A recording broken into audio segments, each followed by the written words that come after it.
Hi everyone, this is Ling. Welcome back to my channel. This is episode number 3 for Ling's adventure in China. I'm still in Beijing, so I'm going to continue to explore UNESCO heritage sites in Beijing. There's a very important one just in front of me, the ticket entrance office for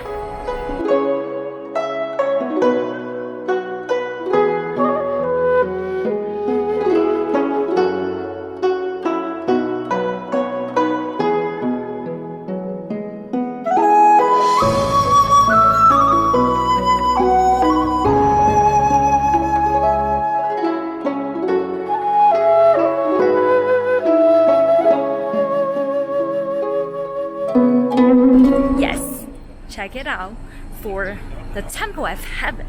So let's go inside and enjoy. The Temple of Heaven, built in 1420, used to be a place where emperors of the Ming and the Qing dynasties went to worship heaven, pray for bumper harvest, and sometimes pray for the rain. I just checked my entrance ticket and here we are inside the Temple of Heaven. This very famous UNESCO heritage has been inscribed in the list in 1998, the same year as the Summer Palace has been inscribed. So it is a very symbolic year for China to be recognized on the international global level. Coming through the south gate, we find ourselves standing in front of the circular Mount altar. This is an outdoor empty circular platform on 3 levels of marble stones inside the Temple of Heaven. It has a circular parameters of 534 meters and a height of 5.2 meters.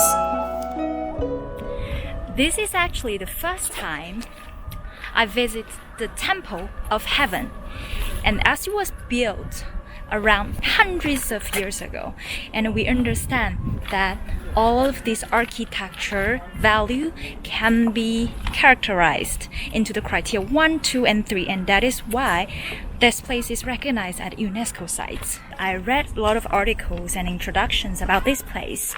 It is actually 4 times as big as the Forbidden City, which I haven't showed you yet. But imagine before the emperors and the royal families came here for the sacrifice ceremonies, how magnific and magnificent the view will be. Here, each wall represents something different. The round inner wall represents heaven, while the square outer wall represents earth. The 3 round white marble towers instead that make up the altar represent the communication with heaven. In front of us is Imperial Vault of Heaven as well as the Echo Wall. Facing south, it has a circular wall with 3 colored glazed gates. And this is the place for housing the gods' tablets to be used at the ceremony of worshipping heaven. The most interesting features are the echo wall, 3 echo stones, and the dialogue stone. Number 9 is really special in Chinese culture. If we understand the concept yin-yang, yin represents the even numbers and yang represents the odd numbers. And number 9, being the largest 1-digit odd number, is considered extremely young. This number represents the Chinese dragon. The dragon represents the emperor. 9 is said to be symbolized as the 9th circle of heaven.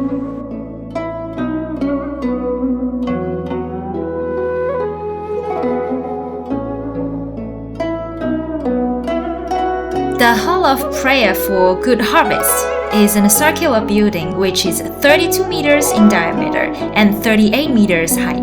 Sitting on a huge round white marble platform named altar for grain prayers, it has 3 layers of eaves. Each layer is covered with blue color glaze symbolizing the heaven, so the layer by layer eve creates an atmosphere of getting closer to heaven.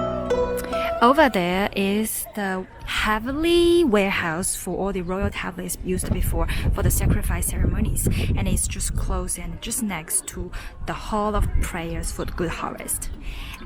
Even though that's almost sunset time, but it's so spacious, so it's really hot as well. See, the Hall of Harvest just behind me.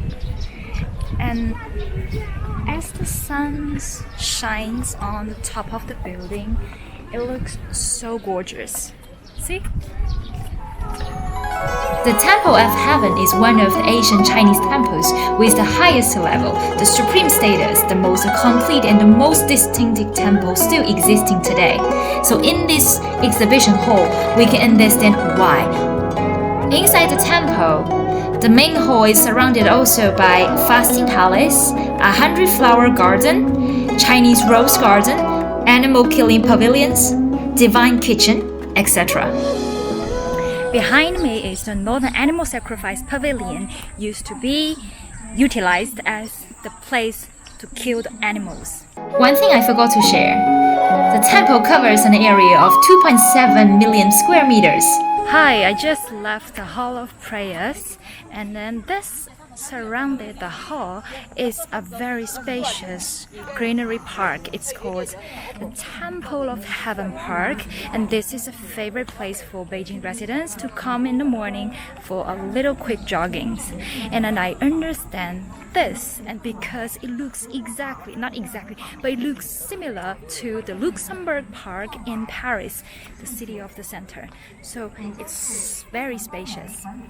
In summer, the Hall of Prayers as well as the main tourist attraction closed at 6 p.m. but it gives you sufficient time to take a look and take a walking tour.